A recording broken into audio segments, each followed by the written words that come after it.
Hello, everyone. It's Francis Widdowson here. Whoa, whoa, daddy.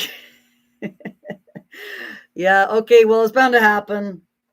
Arrest was looming at some point. I was just a little bit surprised that it came so soon, I guess, after the Thompson Rivers University interaction. And what happened at Thompson Rivers is they gave us the trespass notice, and we said we're not leaving. And then they just, they just tried it on. And when we didn't react, they just went into the shadows and watched, and nothing terrible happened. So they just continued to allow everything to occur. And I thought, to be honest, I thought that was what was going to happen with University of Victoria, because I thought they're not going to be so crazy that they're going to open themselves up to the kind of reaction that's going to happen if they decide to go through with that. And I saw some comments in the beginning. There's been a few people saying things like, the university told you not to come, you came anyway, what do you expect about this? Nonsense. The university is not a private entity. The university is a public space. It's publicly funded. Therefore, to say that the university is going to be in charge of, allowing members of the public to come on campus is antithetical to its purpose. So if you're going to go that route, you should expect everyone who comes on campus has got to get a permit to come on campus, because it's a private entity. It's not a public entity. And think about the horrible environment that you're going to create for your institution if you're going to take that line. So the basic thing historically with the universities has been, it's a public institution. Members of the public can come on. They can enjoy the benefits of the intellectual environment that's supposed to exist at a university. And if they do something that is contrary to the academic mission of the university, that's when the administration becomes involved, is when, you're obstructing things. You're preventing the academic institution from functioning as it should. And as people could see from my billboards that Kathy was kind enough to provide for me, and actually Will Dove did the designs on them. But anyway, I hate to say it, but they got destroyed. So I have to get some new ones. And they I assume they got burnt in the sacred fire. As Satan's work or whatever. Anyway, what absolute BS. Anyway, University of Victoria is in the Hall of Shame, obviously. I'm not sure I guess it's the Elite Hall of Shame. Should be up there with the University of Winnipeg. University of Winnipeg for having an absolutely violent meltdown. Anyway, in terms of what before I go, I just did an interview with Juno News where I was, kind of castigating the politicians for not standing up. And I was talking about the 2021 period and the 2022 when the politicians voted for Canada as a genocidal country. I was talking about federal politics. Obviously, there are two politicians seriously standing up now against what's happening in British Columbia, which is Dallas Brody and Tara Armstrong. And they are doing incredible work to try to restore British Columbia to be some kind of liberal democracy. And I'm not aligned with 1BC. So it's not because I'm a 1BC, associate. It's because I appreciate honesty and leadership. And even if I don't agree with some of the things that Dallas Brody and Tara Armstrong say, I can still applaud them for being leaders and saying the truth, stating the truth as they see it. So I just wanted to correct that because that was an unfortunate kind of implication of what I had said. And I'll have to correct that in the comments. Anyway, so what happened? So I got an email the day before from this woman, Jessica McLean, saying I was holding an unauthorized event, and that's not true. There was no event. I had my sandwich board. Was going to go in. Was going to talk to people, go around, and it wasn't like I was demanding to have the entire space in front of the McPherson Library. It was just, if there's another event happening at the time, then you can go other places to talk about these things. It's not like it's an organized situation. Anyway, they said that because of this being an event, I hadn't done the right permitting. I wouldn't be allowed to do it. And I thought, well, I'm not holding an event, so this email doesn't apply to me. So we came on campus, met up with Dallas Brody and Jim McMurtry because we just want to all walk in together to sort of entertain questions. And as we approached the area, you could sort of see all these protesters on the side near the library, but they were in kind of a distance, so we weren't even able to get that close. We were approached by, I think it was about 6 police officers. So there was quite a heavy police presence, and they started to tell me that I was not welcome there. And I tried to explain that I was not holding an event. That's not what was happening. I was just here as an ordinary citizen, here to discuss this claim, which the University of Victoria had been spreading misinformation about this for the last 4.5 years. And so, I saw it as my duty to try to correct the record on the matter. At that point, I got this, what's her name? Jessica gave me this new notice of restriction from campus. And I've posted these documents on the wokeacademy.info site. It's on the first post, so you can check them out, their specific details. And this document is a sight to behold, because they're saying that the university is committed to ensuring a safe learning and work environment to all community members. This is the kicker, when on university property, each individual is responsible for their personal conduct as it affects other members of the community and university activities. Individuals are expected to assume responsibility for their actions, ensure lawful personal conduct, and respect the rights, privileges, and safety of others.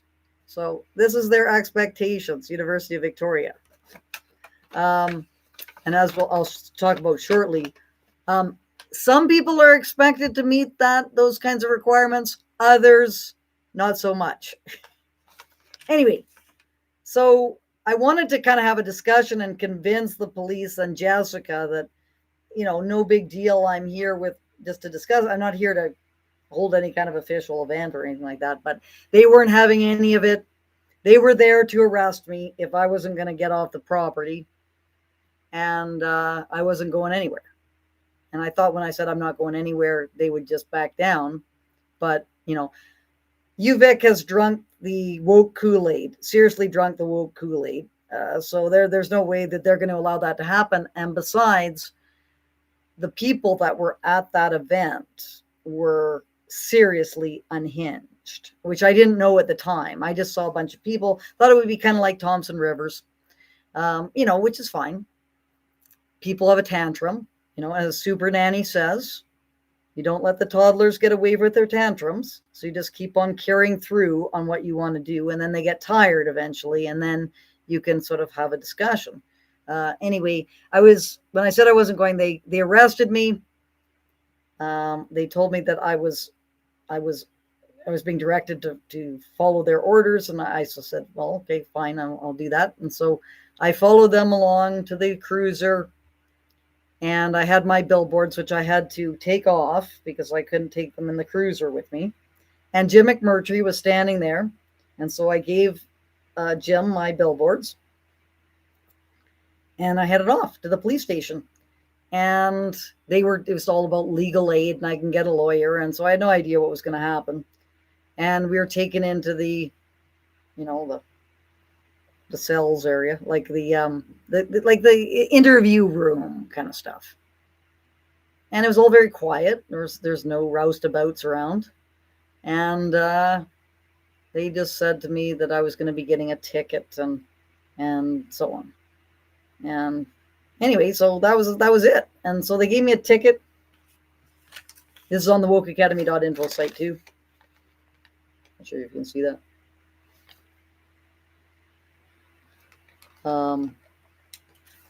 It says this is Trespass Act. That's under this section of the Trespass Act.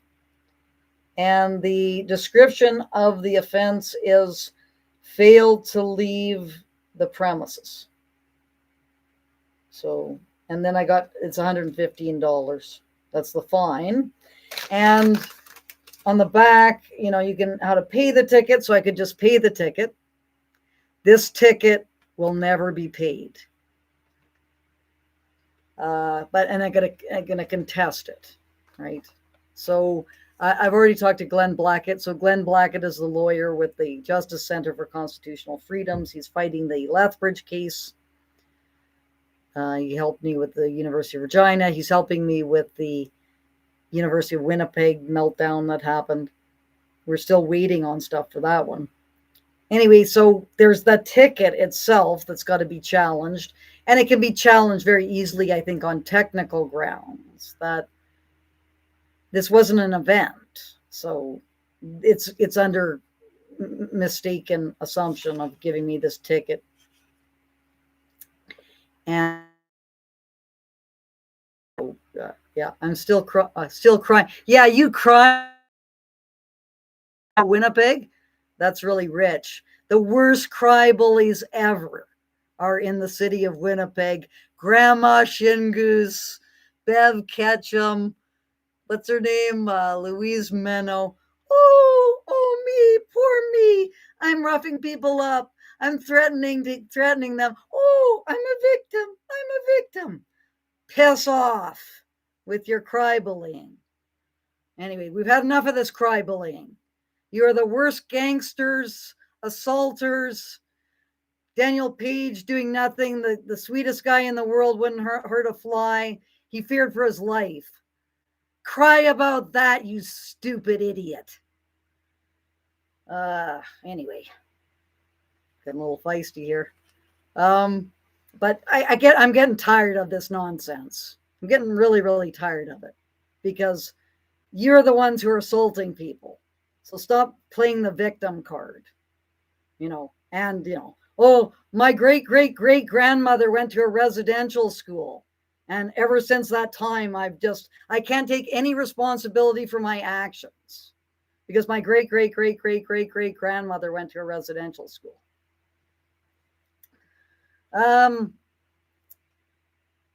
Okay. So, the ticket, that's not going to be paid. Hopefully, University of Winnipeg, we're going to have people charged. But, because they're so captured, that police force, don't count on it. What else? Okay, so then I'm in the cells there answering questions and whatnot. Nothing terrible happened. And then I got let go because I had a phone call to make it too with my union about my case, which was supposed to take place today. But because the MRU lawyer had a medical emergency, it's got to be delayed. Anyway, so that was fine. And as I came out, there was this, group of people that were supporting me, and a great guy, Andrew, who was my bodyguard. He's, I think his name is Drew Coover. That's his assertion. Anyway, I didn't know this at the time, but there had been serious breakdown happening at the University of Victoria. But I had to go and do this call with the union. And then when I was finished doing that, and I was in the car talking to Simon and another friend of mine. They were saying, yeah, there's, oh no, I asked about my billboards because I'd given them to Jim. I had this box that I was going to put them back in so that I could take them back to Calgary. And so I said, did Jim give you back my billboards? Do you have my billboards? And they said, oh no, your billboard, your billboards, they're gone. They're gone. And I'm going, what? My billboards? What happened to my billboards? Anyway, they said, well, it was crazy what happened. There's this crazy stuff that happened. I don't believe the footage that's there. So there were 3 incidents that are of particular note. One was Andrew, who was filming. This guy with a mask on, who eventually did take his mask off, so we've got a visual of him. He smacked Andrew's camera out of his hand in a very aggressive way. Andrew grabbed him and tried to call the police to come and deal with this person who was being violent. There's this whole discussion that happened. The police, of course, didn't do anything about that. They're A-OK with acts of violence happening at the University of Victoria. That's no problem, because these people are, Indigenous, and they're victims, they're oppressed, and therefore any attempt to hold them to account for their behavior is punching down when we should be punching up, which is punching up as all those thugs and gangsters punching people who are just trying to talk about false claims that are being perpetuated by the University of Victoria. That's the ridiculous double standard that exists now. So that's the first one. Second one, Diane Sparks had some woman assault her, rip her hat off her head and throw it to the ground. And Diane, being a feisty individual, grabbed the woman by her hoodie and was going to wrestle her to the ground. But the police intervened, and of course you don't want to, this woman is a victim, so you don't want to do anything about her. And so Diane's pressing charges about that situation, and I assume Andrew is pressing charges against the guy we have pictures of. And then Jim, of course, was holding his signs, his sandwich board, or was my sandwich board, but I had gifted, in a spiritual ceremony, I had gifted Jim McMurtry these to be the holder of the sandwich boards, a great responsibility. And he had the sandwich board ripped away from him, and this guy is like screaming. It was like someone is completely lost their mind, and then he's scrunching up the sandwich board and all this kind of stuff. So that's like property damage. Those sandwich boards they're spiritual artifacts of mine. Like this is I'm deeply wounded here about things that are part of my identity and closely held to my sense of self and who I am. And they were just ripped apart. This guy, like a wild beast, was ripping up my spiritual artifacts. Anyway, property damage, at least in this situation. So those 3 instances, hopefully there's going to be charges that are going to be laid about them. But that was just unbelievable, that meltdown at the University of Victoria. Yeah, and the throat singer.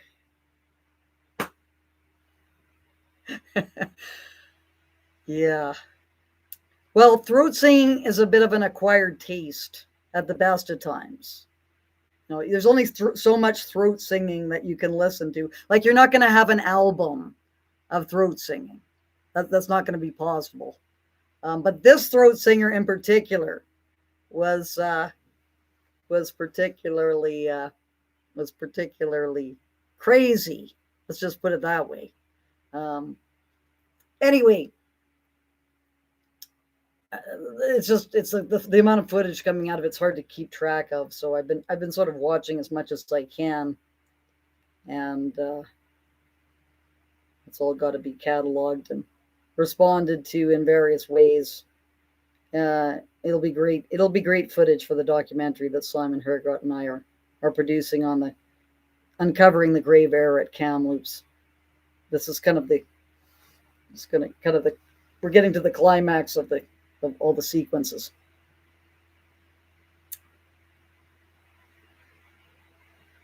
Yeah. So we're going into more universities. Dallas, Brody, myself, Jim McMurtry, probably. Definitely Dallas and me, or Dallas and I. I think it's Dallas and me. Next two on the list, University of the Fraser Valley. Why would we go there? It's home of Sarah Beaulier, the conflict anthropologist who misled everyone by, her interactions with the Kamloops Indian Band about these anomalies look so small that they're likely to be 3-year-old children that are buried in the apple orchard. And at that ridiculous July 15th presentation where she's telling people that you need to have excavations to be able to determine if there are remains. That's what she's saying. But then we have Joanne Archibald. I think it's Roseanne Archibald. She was the AFN chief, and Roseanne Casimir, Don Worm, the merry band of deceivers. They're saying they're going on about crime scenes and children buried in the grounds and so on. So at that point, Sarah Beaulier should have stepped up and said, hey, I just wanted to say again, we need to be a bit cautious here because, anomalies on the GPR, you have to excavate to see if there's any remains. She didn't do that. So everyone just got this impression that, in fact, remains had been found. And for years afterwards, this is what was going on. And Sarah Beaulier, instead of rising up and doing the ethical thing to correct the record, she basically went dark and hasn't commented at all. And I myself have tried to contact Sarah Beaulier. Many, many other people have tried to contact her, and she's never returned any of these emails. She's never inquired about it. So she is acting in a seriously unethical way, and she needs to be held to account. That's what we're going to do at University of Fraser Valley. And then, second one, Simon Fraser University. And Simon Fraser has the archaeology department that is under a gag order by the Kamloops Indian Band, not to discuss the unmarked graves, the supposed unmarked graves at Kamloops. And it's been involved in, overseeing the methodology of Sarah Beaulier. That's what they said. Nina Green received an email from the archaeology department chair, Hugo Cardozo, who clarified that the juvenile tooth was not human, and he had no idea where the so-called rib bone, the supposed rib bone was. Anyway, how can an archaeology department be under the thumb of an Aboriginal group? That's a publicly funded institution that is getting public funds to develop knowledge and disseminate knowledge. The fact that they're just standing back and allowing all of this to happen is outrageous. And then there's an archaeologist there. Her name is Dana, first name Dana Lepovsky or something. She's deeply intertwined with Sean Carlton and his residential school denialism accusations. And she helped to organize an event for Lasqueti Island, which I have a recording of, which shows, how much she is tied to these false claims that are being made. So that's the plan, to go into those two universities. I think we'll go University of Fraser Valley first, and then Simon Fraser University, because although this is a bit, we're having some confrontations, I guess. That's not what it should be like. We should be able to have members of the public go onto university campuses, which are public public lands, public funding, and just have some discussions with students. You shouldn't have to get a permit to be able to do that. And oh yeah, Jolie Viveros. That's number 3. Number 3, in front of the First Nations House of Learning or whatever that idiotic institution is called. Jolie Viveros, again, another horrible crybully who goes and insults everyone relentlessly, doesn't know what she's talking about, thinks that GPR can find unmarked graves and remains. That's not true, Jolie.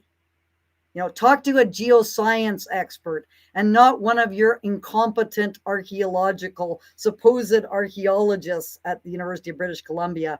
I'm talking about you, Andrew Martindale. Anyway, enough of my rant, but you can understand that I'm a bit I'm sort of still in shock that such an idiotic thing happened at the University of Victoria. And I'm not sure if I told people this, but I have 2 degrees from the University of Victoria. I was there for 5 years. I did my bachelor's degree in political science there and my master's degree in political science. Had a great experience there. Had some great professors, and you were never told ever, don't talk about that, or that's not appropriate to discuss this. That never happened. And now look at this sad excuse for an institution. It's just embarrassing. And who do they have as president? Well, she's acting. But still, to have someone of that low caliber in the presidential role says it all. She's an Indigenous activist. Her name is Robina Thomas, and she has done a master's thesis. I'm not sure if she has a PhD, but it doesn't matter anyway, since if you're doing Indigenous studies, just doing some, sacred fire ceremony, the, performative sacred fire ceremony is going to get you a PhD, I'm sure. Anyway, her master's thesis is on the Cooper Island Residential School. And Cooper Island is one of the areas that I've been studying. And she's related to, there's a man by the name of a student by the name of Richard Thomas, who there's an inquest and a coroner's report at the time, who hung himself, and they interviewed people at the time. This is all part of the record. And his sister of Richard Thomas believes that he was strung up by the priest. He was killed and then strung up to make it look like they committed suicide. And then all the people who gave testimony, the testimony that they gave 50 years later was completely different than the testimony that they gave at the time. And if you're looking at sort of reliability, you're going to be very suspicious about the testimony of these people. Anyway, that's her. She interviewed 3 people for a master's thesis and came up with some conclusions. That's the level of research that the president of University of Victoria has done. Enough said. Anyway, so I know people are up. Is Grandma Shingoose on the call? Or is that just someone pretending to be Grandma? Are you here, Grandma?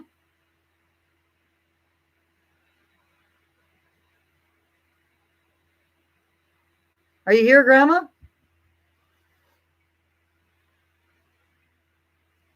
Is that you, Grandma?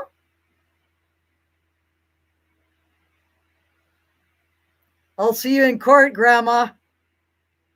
Oh, if that's her, worst crybully ever. And I've got some earlier documentation of you, Grandma, talking about your residential school experience, about how you played a trombone in the band, and I think you were doing track and field. You really loved the principal. You thought the principal of your school was a really great guy. Is that you, Grandma? Are you going to stand by that testimony, or are you going to change it? I am not fooled by your ridiculous crybullyism, Grandma.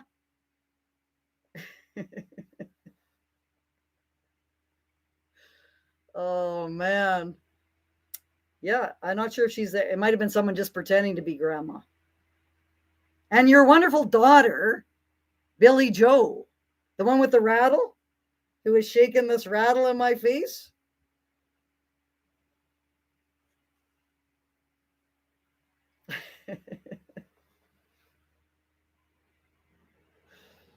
Anyway, and your friend Viv Ketchum. Oh, Grandma, is that you, Grandma? Well, I can't tell. See, that's the thing about Grandma Shingoose. Is it satire or is it reality? It's not very clear.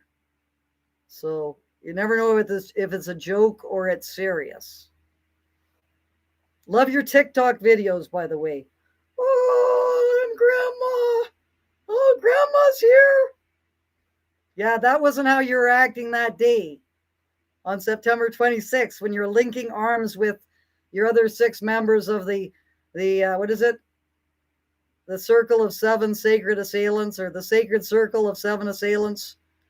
Yeah, we're still trying to find the other 4.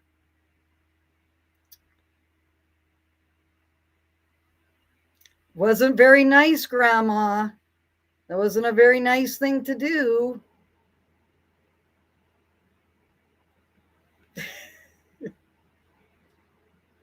But I got to be serious because, like, although I was dealing with the 7 cry bullies in Winnipeg, um, Daniel had a terrible time, and Michael Melanson had a terrible time. Uh, the guy with the glove with the metal knuckles on it, and the guy Boogie Anderson with the tattoo nomads tattooed across his face, and Daniel being pushed off campus and not even allowed to film the event by these thugs. That's what happened there. Anyway, okay, well, let's take some questions here. So I don't have, I haven't been able to keep track of all this stuff that's going on here. So put some questions in now. Or Grandma, are you still there, Grandma? Why don't you ask me some questions? Oh, the other thing I should mention is December 6th, APTN, APT Investigates, is going to have an overview of what happened in Manitoba. And you got Grandma there. She's in there. And probably Viv. It's Viv, right? Viv Ketchum. I think I called her Bev before. Maybe they're there. Negan Sinclair. I used to call him a nickname, but I don't call him that nickname anymore because I've turned over a new leaf. And I had a nickname for Grandma too, but I decided not to call her a nickname because people say that's my tone is not right and that's not professional to call all these ridiculous people nicknames. You're all ridiculous. And that's the sad thing, is people are taking you seriously when, you should just be laughed at. But, sometimes it's not a laughing matter, like all the gangsters in Winnipeg and all the people assaulting people in Victoria. But this is not going to stop. We are going to go into more universities because it's working. And what I want to do, because I think it's been about 8 universities I've been doing this. I'm just kind of doing a bit of an overview of their character, right? And questions like, what about what about why didn't we get arrested at Thompson Rivers? Well, I got arrested at University of Victoria.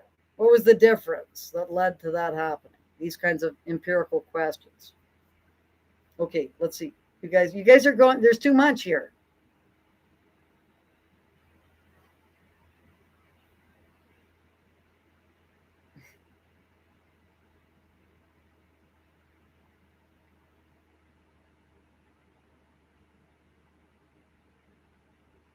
Is Grandma still on the call?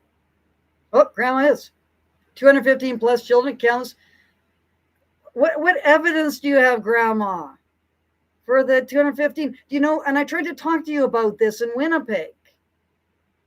I asked you about Billy Coombs. Do you know that Billy Coombs said that Queen Elizabeth II had abducted 10 children in the Kamloops Indian Residential School? And the Queen was not even in Kamloops in 1964?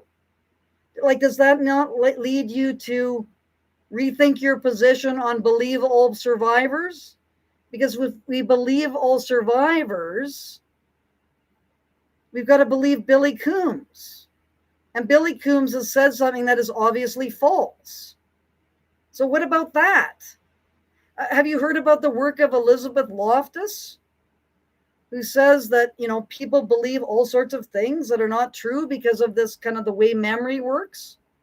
What do you think about that, Grandma? And what about your own experience? The principal that you loved, who you thought was a great guy, do you think that he would have allowed all the, and allowed all those horrible things to have happened? What about that? What about the trombone? Did you not like did you not like playing the trombone in the band? And if they were going to try to impart genocide against your group at that school, why would they have had the band playing? Like, you don't see that in the concentration camps. You don't see the Nazis organizing all the Jews to be playing on the trombones. Like, and that brings me back to Kamloops. They had a reunion in 1977. Harvey McLeod went to the reunion. He's saying, 40 years later or whatever, that, people are telling him that babies were being burned in the incinerator. Well, why is he going to a reunion to rub shoulders with a whole bunch of people if he knows that these people were burning babies in incinerators?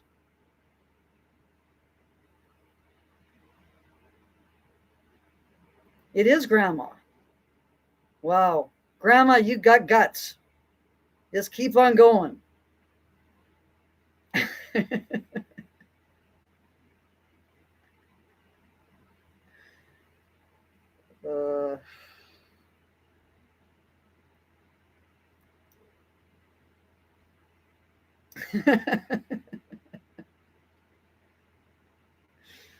Oh, man. Yeah, Grandma, come on, Grandma. We got to hear more about this. Tell us about you just have to consider that you're misremembering. Because that's a big problem, especially when you're surrounded by all your crybully friends who are encouraging you to believe all these nonsensical things.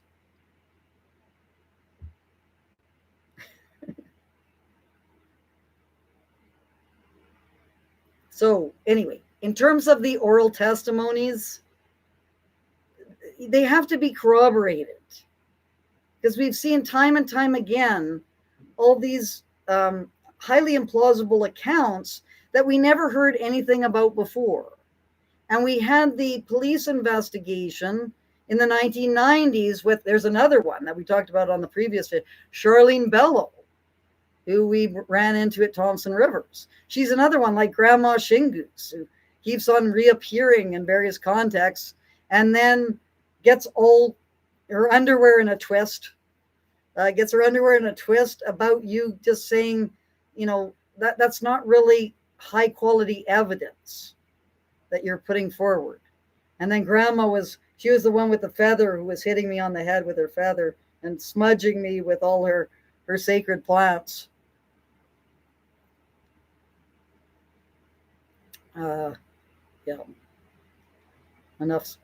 Anyway, with respect to Kamloops, there were all sorts of a swimming pool, which is very well documented, where children were taught swimming lessons. You had dance troops that went to Mexico that were given prizes and so on.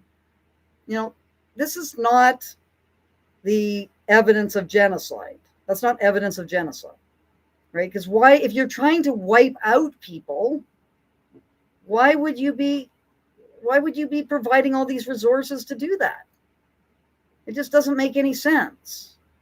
And really, it's only when the lawyers started getting involved with the residential school settlement stuff in the 1990s, right, when there was money to be made, that we really saw the priming go on, where people were encouraged to believe all these stories. And so we really don't have a good sense of what the truth of these matters are anymore.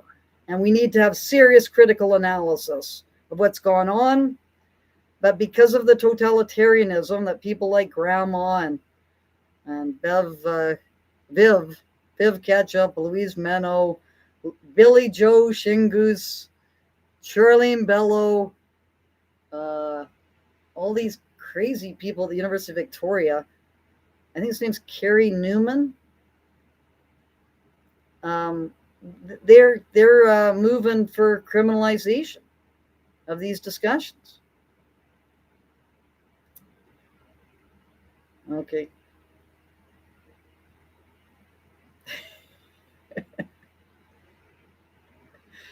Uh-oh. I think Grandma's gone off to do one of her TikTok videos. Do it, Grandma. I love your TikToks. I think Grandma's left the call.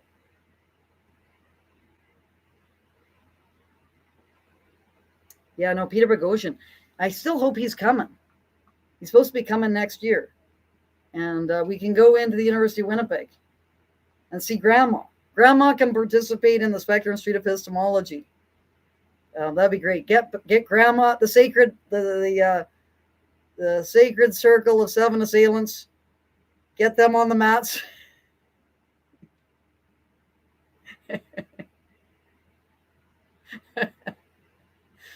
Oh, Lord. Okay. So, what else? What else should we talk about?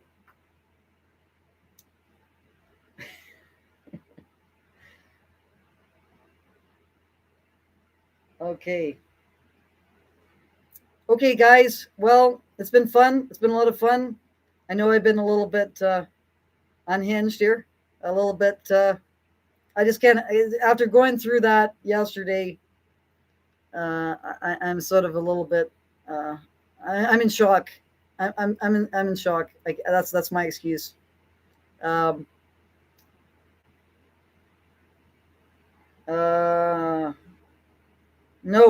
So Daniel is asking about, did I ever imagine myself a decade ago ever finding myself in a position of defending academic standards discourse on campus to the extent that I would be getting arrested?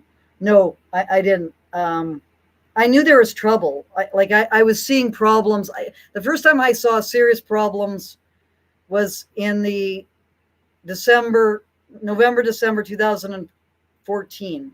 I remember it distinctly because I was sitting in Arts Faculty Council, and Kathy Shaler, who was an unbelievably awful provost, she eventually got fired. That's how bad she was. She was saying we were going to indigenize the university. That was her plan. And when I was listening to this, I thought, what does that mean? And I don't think that doesn't sound good. And it wasn't good. It was the beginning of the end. And then the Canadian Association of University Teachers in December 2014, they held an equity workshop. And I believe I still have the binder somewhere. I got a binder from this workshop, which was full of all sorts of what we now call woke kind of stuff. And they were saying things like, you should put territorial land acknowledgements on your syllabus. That was a recommendation. And Canadian Association of University Teachers is the organization that was formed to defend academic freedom in Canada. That's why it's in existence. And they're funding my case against Mount Royal. So they have had to spend millions of dollars to try to defend this terrible situation that's happened at Mount Royal. Anyway, I thought at the time, why is the Canadian Association of University Teachers, why are they interested in these kind of these kinds of initiatives that are contrary to academic freedom? And that was because they're being captured. They were being captured at that time. It started, someone say it started in the 1990s. It started in the 1960s. So in the 1960s, we had the attempts to appease activists on campus. And there was some violence that happened, like bombs were set off and so on, by having ethnic studies and Black studies and women's studies. And then we got into queer studies and disability studies. That's when those programs took root. And they were just like a very small part of the fringe of the university. And then they gradually took over the machinery of the institution. And that's what we had starting in the like late 2000s and 2010s.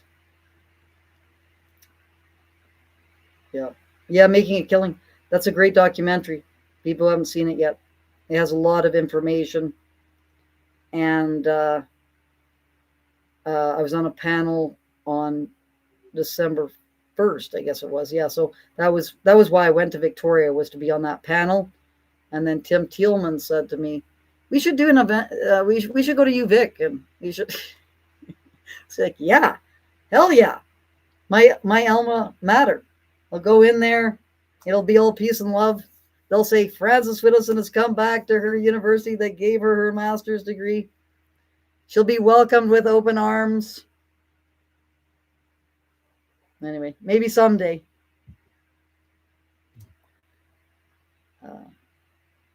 Okay, guys. It's almost an hour's gone. Grandma's left. Couldn't take the heat. Had to get out of the kitchen. She's going to be pissed about this one. I'll probably get it's going to be a hate speech complaint of some kind. Okay, guys. I don't see any questions. Any final thoughts?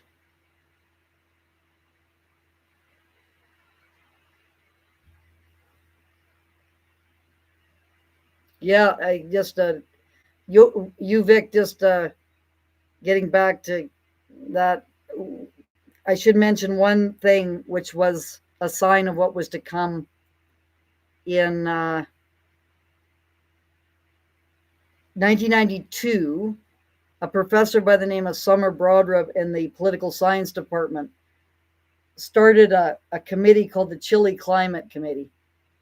And it was claiming that a bunch of male professors had engaged in racism and sexism, yet no one put their names to the allegations in this committee.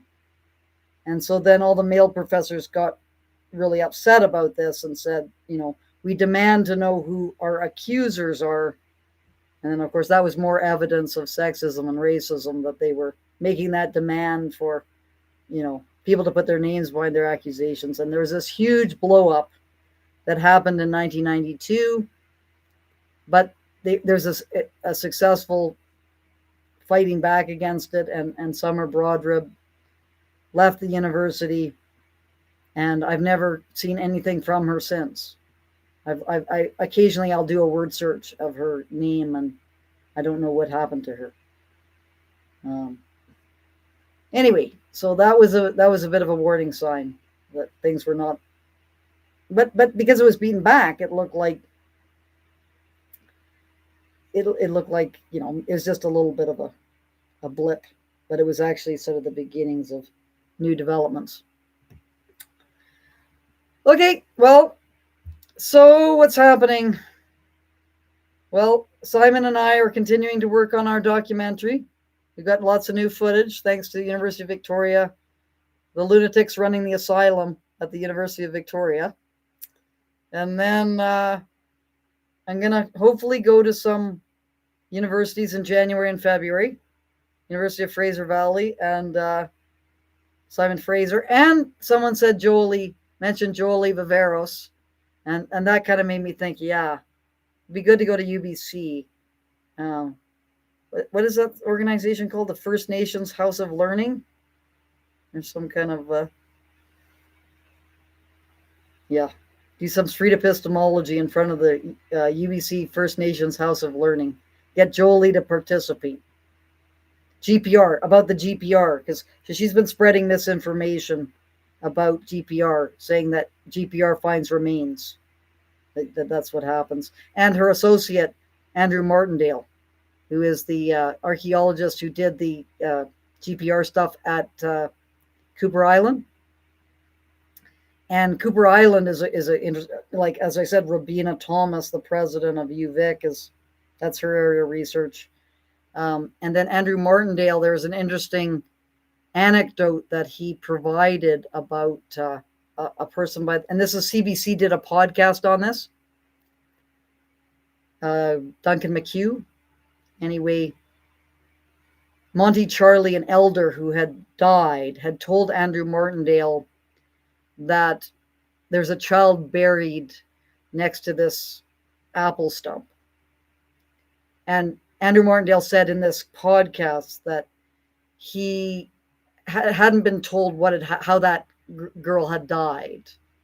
And then 3 years later, in an interview with the media with the latest Cooper Island deception that's going on, Andrew Martindale said that the child had been pushed out of a window by a nun, that he had been told that.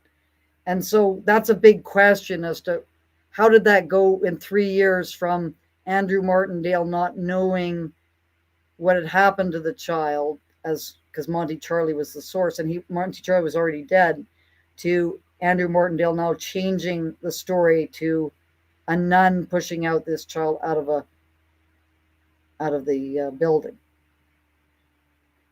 Be good to do some street epistemology on that claim. So UBC. So 3 universities. University of Fraser Valley, Sarah Bollier, Simon Fraser, Archaeology Department with Hugo Cardozo and George Nicholas, who are under a gag order from the Kamloops Indian Band. And 3, UBC, First Nations House of Learning, Jolie Viveros, all that crazy stuff, and Andrew Martindale, the archaeologist who's been doing the GPR work with Cooper Island. Sounds like a plan. Anyway, thanks a lot for listening. And I'm sorry to see that Grandma left the call, because I could have used a few more laughs from her ridiculous kind of crybullying. Have a great day.